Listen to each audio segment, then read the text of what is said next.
Assalamualaikum warahmatullahi wabarakatuh. Alhamdulillah rabbil alamin. Allahumma shalli ala sayyidina Muhammad wa ala ali sayyidina Muhammad. Pemirsa Khilafah dimanapun Anda berada, salam jumpa kembali bersama dengan saya Aziz Rohman di program Kabar Petang edisi Rabu 15 Desember 2021. Insya Allah beberapa menit ke depan kami akan menemani Anda mencermati dan menelaah berita paling menarik dan paling populer hari ini bersama narasumber yang kompeten di bidangnya dan tentunya dari sudut pandang Islam. Baiklah pemirsa, inilah Kabar Petang selengkapnya.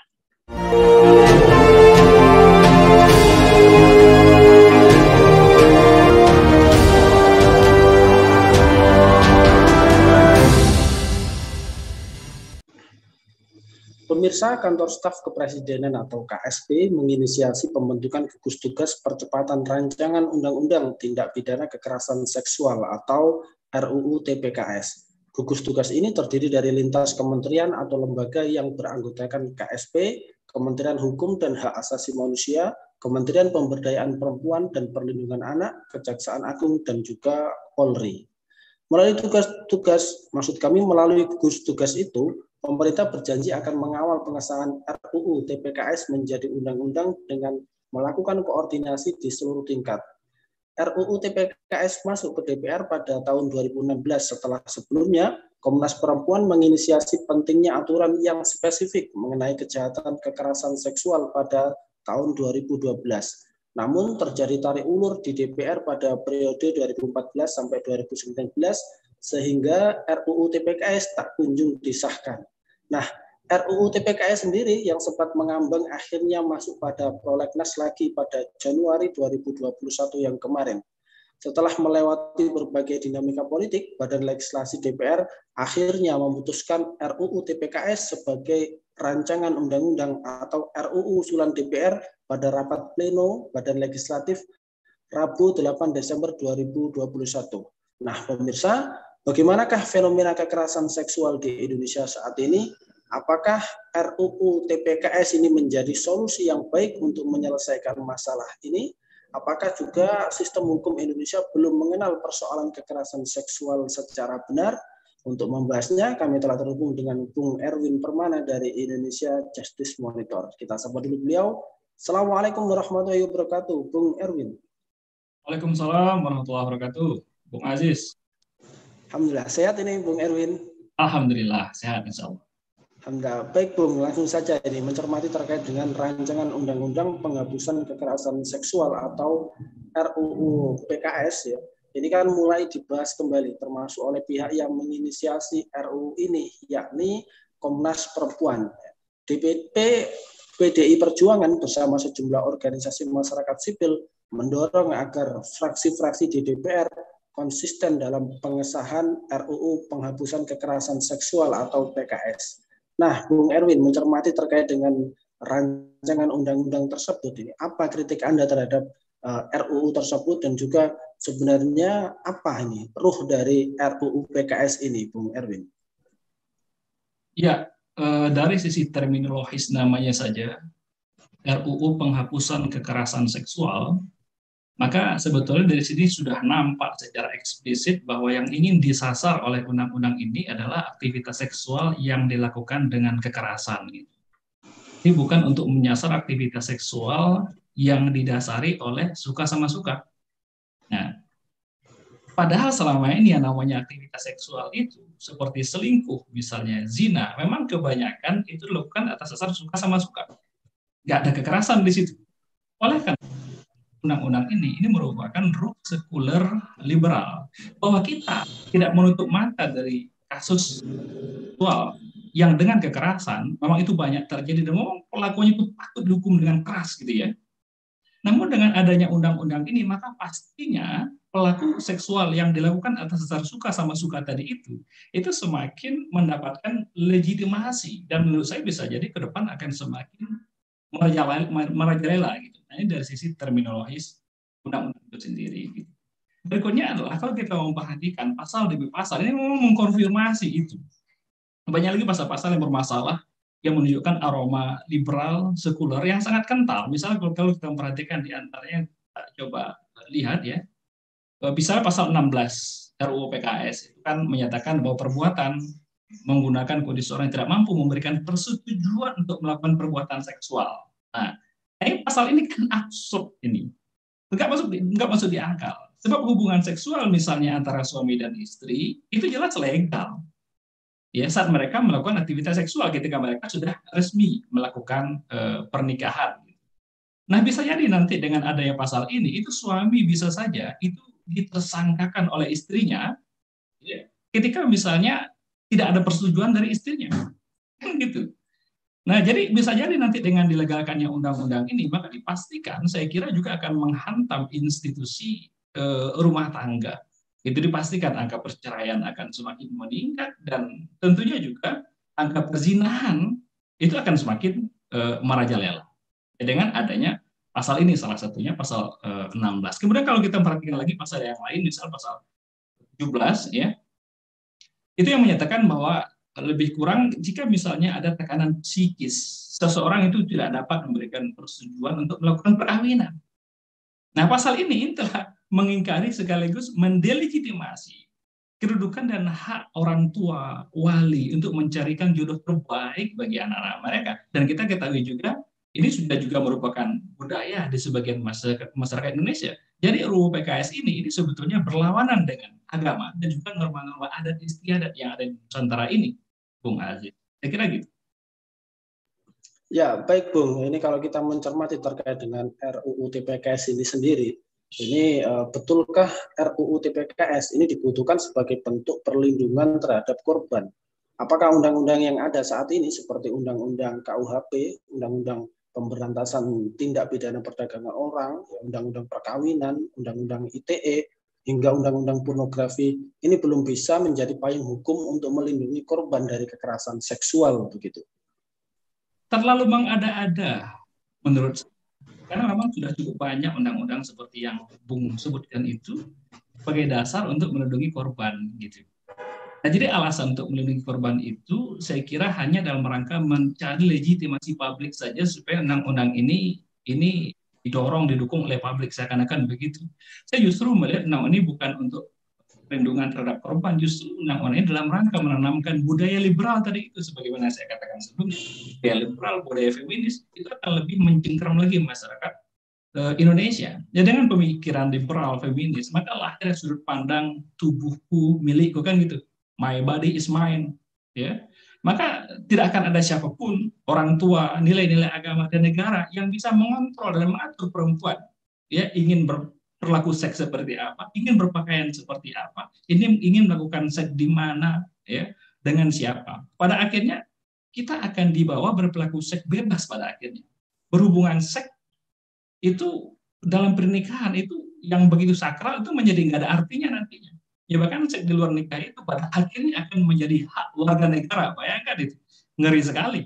Ya, kalau kita masuk kepada tatanan peradaban yang seperti itu. Jadi bagi orang-orang yang melakukan perbaikan terhadap moral generasi dan sadar akan berbagai macam kerusakan, maka jelas undang-undang ini menimbulkan potensi bahaya yang luar biasa. Jadi itu alasan yang cukup mengada-ada. Ya, baik Bung Erwin. Ini kan kalau kita cermati, ini kan kita hidup di alam demokrasi begitu ya, dengan berbagai macam problem yang ada. Ini menurut Anda, bagaimanakah gambaran dari demokrasi itu sendiri di dalam melindungi korban kekerasan seksual? Apakah mereka mendapat keadilan dan juga perlindungan yang baik dari negara?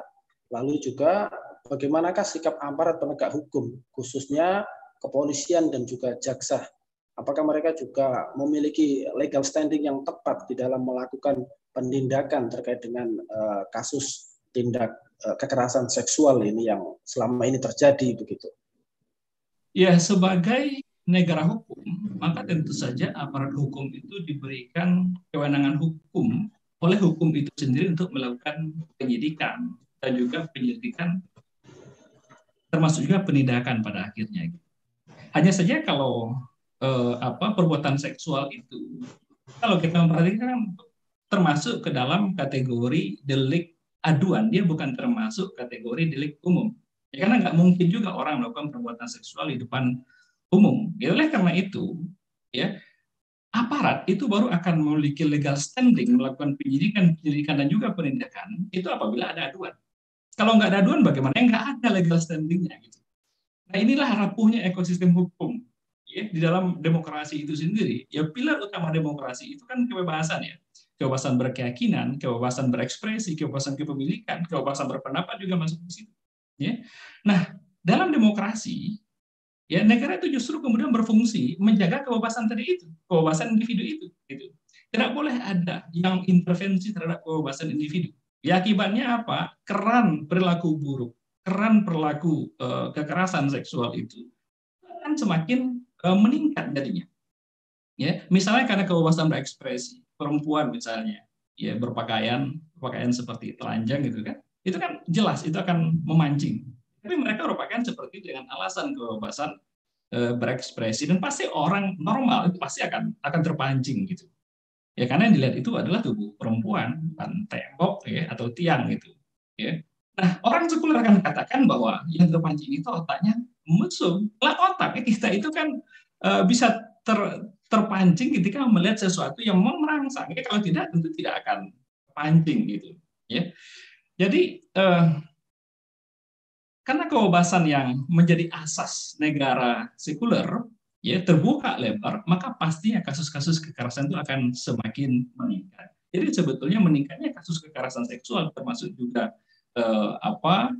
berbagai macam tindak seksual yang bebas perizinan dan segala macam itu sebetulnya merupakan hilirisasi atau dampak di hilir dari penerapan ideologi sekuler demokrasi itu sendiri.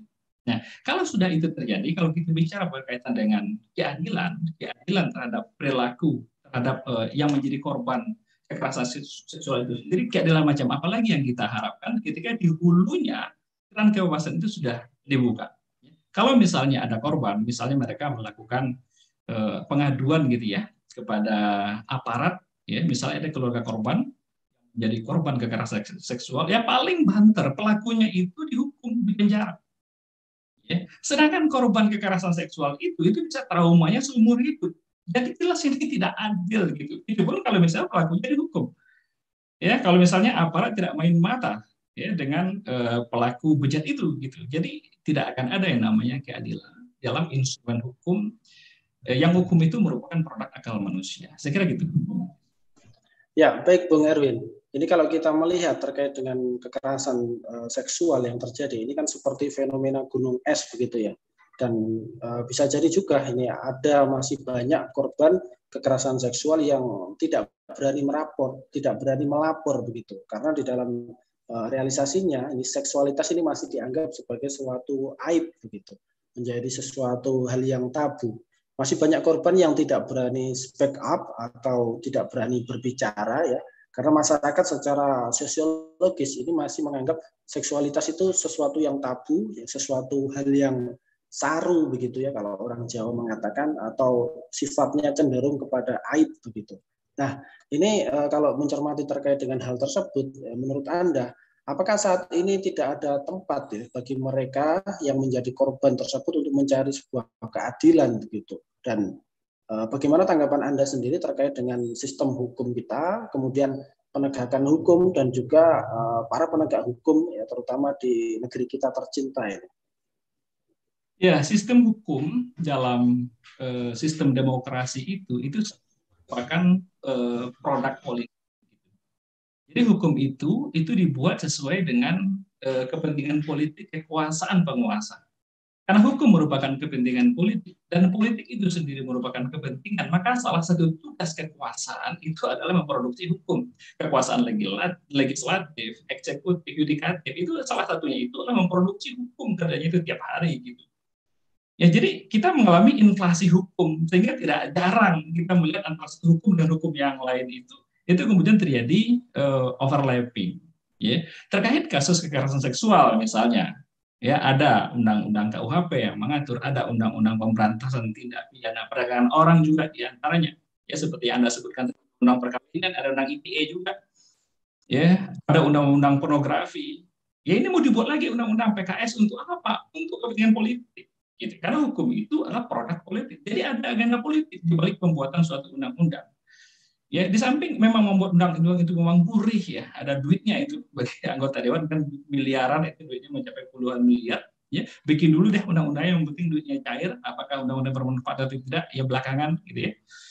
Ya, jadi tapi ada agenda besar di balik itu, yakni agenda politik. Agenda kalau terkait dengan undang-undang PKS ini tentunya adalah agenda politik liberal, ya, dalam rangka mencengkram masyarakat ini dengan ide-ide sekuler dan liberal. Oleh karena hukum itu merupakan produk politik, ya, maka sudah pasti banyak cacatnya. Jauh dari kata adil kalau kita bicara keadilan. Sehingga memang tidak akan ada tempat mencari keadilan. Itulah hukum yang merupakan produk akal manusia yang didasari oleh kepentingan politik. Hukum akan berpihak kepada orang yang membuat hukum, dan akan berpihak kepada orang yang menjalankan hukum, akan berpihak kepada aparat hukum. Ini terkait dengan sistem dan juga pelaksananya. Adapun terkait dengan misalnya tadi aparat penegakan hukum itu sendiri, maka realitas lapangan ini mengkonfirmasi kepada kita semuanya. Mudah kita menemui realitas di lapangan, penegak hukum itu kan main mata dengan pelaku kejahatan dalam menegakkan hukum. Tebang pilih misalnya, kurang tegas terhadap orang yang memiliki jabatan, terhadap pejabat, terhadap konglomerat, ya, dan juga orang-orang penting lainnya. Tapi begitu tajam terhadap masyarakat kecil, terhadap masyarakat bawah, atau tajam terhadap lawan politik. Jadi hukum juga digunakan untuk kepentingan politik. Sehingga marwah institusi penegak hukum sendiri itu semakin lama kan semakin tergerus di mata masyarakat. Mungkin gitu, Bung Aziz. Ya, baik Bung Erwin. Nah, ini kalau memang kasusnya itu seperti tersebut, ya ini pertanyaannya adalah apakah sistem hukum kita ini memang belum mengenal ya persoalan kekerasan seksual dengan benar begitu, dan bagaimana dengan berulang kalinya korban yang seringkali mengalami reviktimisasi begitu, dan dengan hadirnya RUU TPKS ini kan justru ya dikhawatirkan akan semakin menambah derasnya arus kekerasan seksual dan juga penyimpangan seksual begitu. Dan kalau kita mencermati lebih dalam, termasuk juga penjelasan dari Anda tadi, lalu sebenarnya bagaimanakah mekanisme Islam ya di dalam mengatasi persoalan tersebut dan juga mengatasi berbagai macam kejahatan seksual sendiri itu?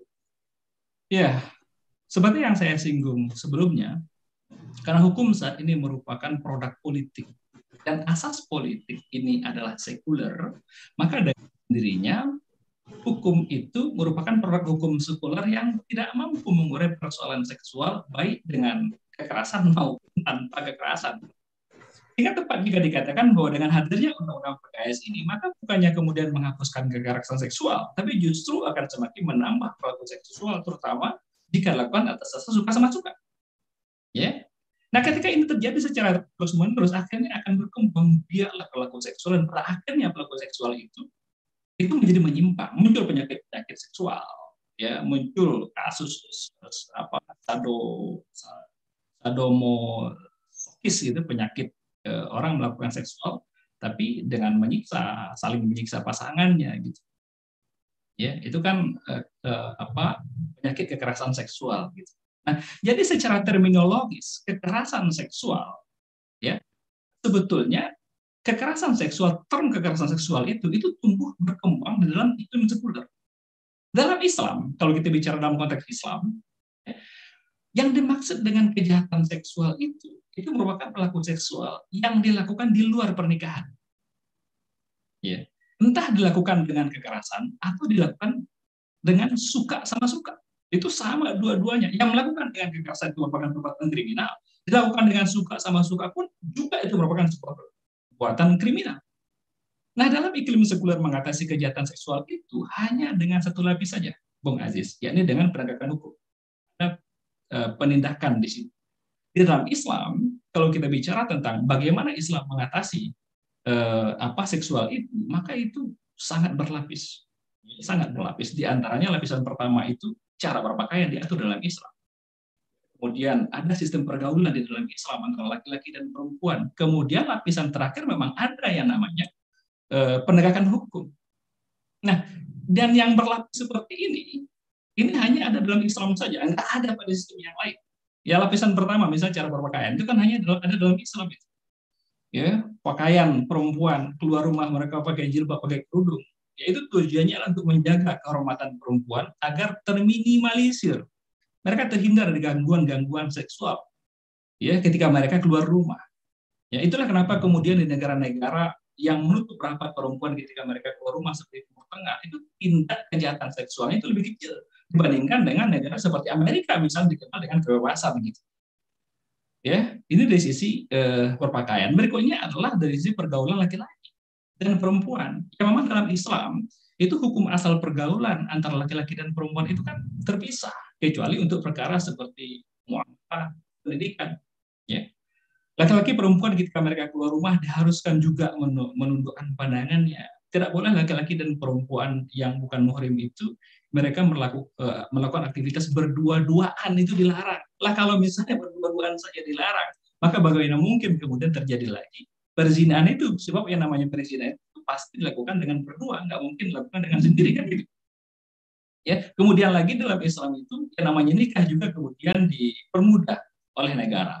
Ya, sehingga orang nggak perlu pusing ya ketika menikah dalam usia muda misalnya, karena kalau misalnya mereka punya anak, melahirkan kesehatan gratis, ya beban pendidikan juga kemudian gratis. Apa yang harus dipusingkan ya, dengan menikah muda dan kemudian mereka punya anak gitu. Jadi luar biasa ketika Islam menerapkan memberikan lapangan hidup bagi manusia. Ya. Jadi jika model dalam sistem seperti ini kemudian masih saja ada orang yang melakukan perbuatan seksual di luar nikah, ini saya kira kebangetan. Maka pantas kalau kemudian dalam Islam itu dilakukan penegakan hukum yang sangat tegas, ya bagi laki-laki atau siapa saja, atau laki-laki ataupun perempuan yang sudah menikah melakukan perbuatan zina, maka hukumnya adalah rajam. Sedangkan bagi yang belum menikah berzina, maka hukumnya adalah dicambuk dengan 100 kali cambukan yang membekas. Ya, sehingga dengan penerapan Islam secara kafah, saya kira akan sangat mustahil kekerasan seksual itu muncul, apalagi kemudian tumbuh berkembang sebagaimana di dalam iklim kehidupan sekuler seperti hari-hari ini kita dibuat pusing bagaimana mengatasi kekerasan seksual itu sendiri. Saya kira gitu, Bung Adi. Ya, baik Bung Erwin. Jadi ini memang adanya tindak kekerasan seksual ini karena buah dari sistem yang ada begitu ya. Seandainya kemudian Islam diterapkan ya tentu ya kasus-kasus seperti ini tidak akan muncul, ataupun kalaupun ada itu bisa diminimalisir dengan berbagai macam tahapan-tahapan yang sudah Anda jelaskan tadi begitu ya, Bung Erwin. Ya, baik Bung, ini Masya Allah ini luar biasa. Ini terima kasih atas pencerahannya dan juga terima kasih juga atas kehadirannya di Kabar Petang pada edisi kali ini. Insya Allah nanti kita bisa bertemu lagi ya di lain waktu dan juga di lain kesempatan. Semoga Anda dan keluarga senantiasa sehat selalu dalam lindungan Allah Subhanahu wa Ta'ala. Assalamualaikum warahmatullahi wabarakatuh, Bung Erwin Permana. Waalaikumsalam warahmatullahi wabarakatuh, Bung Aziz. Baik pemirsa, demikianlah Kabar Petang pada edisi kali ini. Semoga Anda mendapatkan banyak manfaat dari acara kami. Jangan lupa saksikan kami besok di jam dan channel yang sama. Dan jangan lupa juga like, comment, share, subscribe, serta klik tekan tombol loncengnya agar tidak ketinggalan update terbaru dari Khilafah News. Karena hanya disinilah Anda akan mendapatkan informasi aktual, terpopuler, dan tentunya dari sudut pandang Islam. Akhirnya saya Aziz Rahman beserta seluruh kru yang bertugas undur diri. Wassalamualaikum warahmatullahi wabarakatuh.